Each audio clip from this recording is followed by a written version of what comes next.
नमस्कार श्री नरेश मस्केजी. खासदार महोदय, आपल्याला वाढदिवसाच्या खूप खूप शुभेच्छा. खरं तर मला वाढदिवसाच्या शुभेच्छा देण्यासाठी आपल्या कार्यालयात यायचं होतं, परंतु दुर्दैवाने मीरा भाईंदरमध्ये आपलं अजूनही कोणतंही कार्यालय नाही.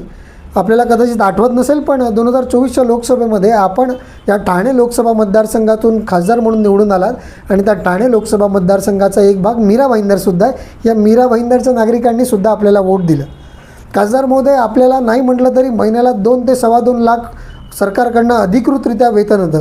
त्यात 1,00,000-1,15,00,000 तुमचा पगार झाला.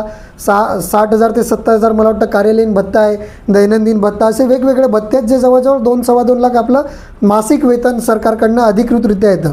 त्याचबरोबर आपल्याला मला वाटतं की पाणी फ्री मिळतं, 50,000 युनिट्स इलेक्ट्रिसिटी फ्री मिळते.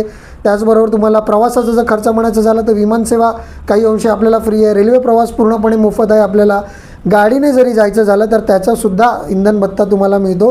सो एकंदर आपल्याला सगळा हा प्रवास खर्च म्हणा किंवा एकूणच सगळ्या प्रकारचा खर्च आपल्याला मोफत आहे. आणि ज्या प्रकारे आपले संजय गायकवाड हे आपले आमदार आहेत आपल्याच पक्षाचे, ते ज्या पद्धतीने म्हणाले की अनधिकृतरित्या त्यांचा जो आमदार निधी असतो त्याचं ते कमिशन वगैरे घेतात किंवा त्यांच्या कार्यकर्त्यांना त्याचं कमिशन देतात, त्याचप्रकारे जर तुम्हीसुद्धा आपल्या खासदार निधीचं, जी वर्षाला 5 कोटी आहे, तिचं जर कमिशन घेत असाल तर ते सुद्धा वेगळे पैसे असतील. घेत असाल तर हे काय आम्हाला माहिती नाही घेता की नाही ते.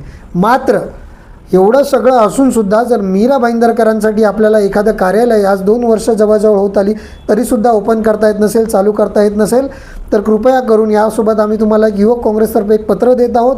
त्या पत्राला तुम्ही रिप्लाय द्या, उत्तर द्या. आणि तुम्ही जर सक्षम नसाल तर मीरा भाईंदरकरांच्या जनता सक्षम आहे, ती संपूर्ण वर्गणी आम्ही काढू आणि वर्गणी काढून आपल्याला एक मीरा भाईंदरमध्ये कार्यालय आम्ही तयार करून देऊ. त्यामुळे खासदार महोदय जरा मनावर घ्या. मीरा भाईंदरसुद्धा आपल्याच मतदारसंघाचा एक भाग आहे. आणि पुन्हा एकदा वाढदिवसाच्या खूप खूप शुभेच्छा.